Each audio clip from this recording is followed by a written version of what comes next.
इस वीडियो के अंदर हम माइक्रोसॉफ्ट एक्सेल के दो पावर फंक्शंस की बात करेंगे, जिसके अंदर एक सम इफ्स है, दूसरा काउंट इफ्स है।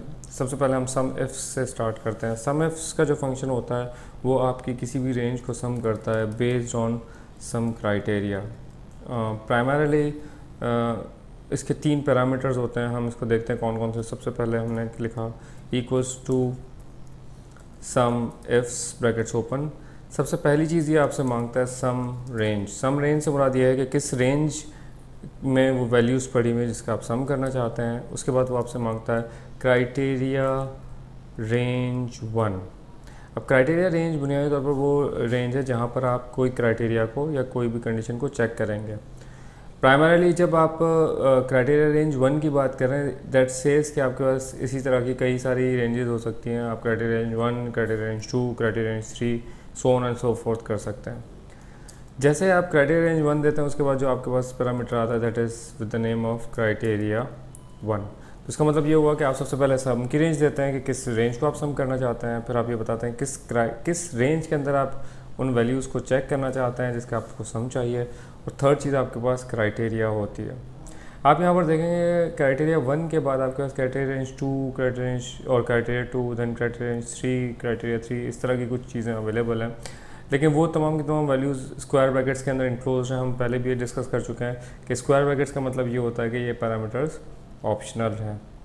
अब हम एक प्रैक्टिकल एग्जांपल परफॉर्म करके देखते हैं सम इफ्स की।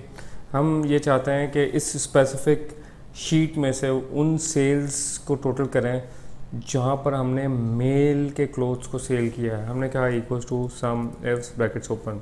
सबसे पहले सम की रेंज, क्योंकि हमें सेल्स का सम करना है, हमने इन तमाम पूरी की पूरी रेंज को सेलेक्ट कर लिया। दैट सेज कि हमें सम जो करना है वो बुनियादी तौर पर किसका करना है, सेल्स का सम करना है। ठीक है। कॉमा के बाद दूसरा जो पैरामीटर है वो क्राइटेरिया रेंज का पैरामीटर है। क्राइटेरिया रेंज के पैरामीटर में हम ये चाहते हैं कि हम जो क्राइटेरिया चेक करें वो टाइप के अंदर चेक करें, क्योंकि हमें मेल या फीमेल में से मेल को एक्सट्रैक्ट करके उसमें से निकालना है। हमने जस्ट क्राइटेरिया रेंज 1 में मेल को सेलेक्ट कर लिया। और थर्ड चीज़ जो आपसे पूछता है वो क्राइटेरिया पूछता है। अब देखें, अगर ये क्राइटेरिया टेक्स्ट बेस्ड होगा तो हम इसको इन्वर्टेड कॉमास में इनक्लोज करेंगे। अगर न्यूमेरिक होगा तो उसको हम इन्वर्टेड कॉमास में इनक्लोज नहीं करेंगे, क्योंकि ये एक टेक्स्ट बेस्ड क्राइटेरिया था। हमने यहाँ पर मेल लिखा और एंटर किया। जैसे ही हम एंटर करेंगे आप देखेंगे माइक्रोसॉफ्ट एक्सेल के सम इफ्स फंक्शन ने उन तमाम वैल्यूज़ का आपको सम करके दे दिया जहाँ पर टाइप मेल थी। अकॉर्डिंगली हम यही सेम फार्मूला लिखना चाह रहे हैं फीमेल्स के लिए। हमने इस फार्मूला को कॉपी किया और बजाय मेल के हमने इसको फीमेल कर दिया और एंटर किया। आप देखेंगे इन तमाम चीज़ों में आपके पास मेल और फीमेल के टोटल्स आ गए। अब जब आप इसको टोटल करेंगे और जब ग्रैंड टोटल करेंगे तो both total should be same. ये आपका रिकन्सिलेशन है 329809 और यहाँ भी आप देखेंगे 329809 आपके पास आ गया। अकॉर्डिंगली अगर आप परसेंटेज निकालना चाहते हैं तो आपने सिंपली इस वैल्यू को डिवाइड कर दिया। इस वैल्यू F4 एब्सोल्यूट कर लिया, हमने इसको कॉपी किया, नीचे पेस्ट किया। तो दैट सेज कि आपके पास जो मेल की सेल्स है वो 49% ऑफ द सेल्स है और फीमेल आपके पास 51% है।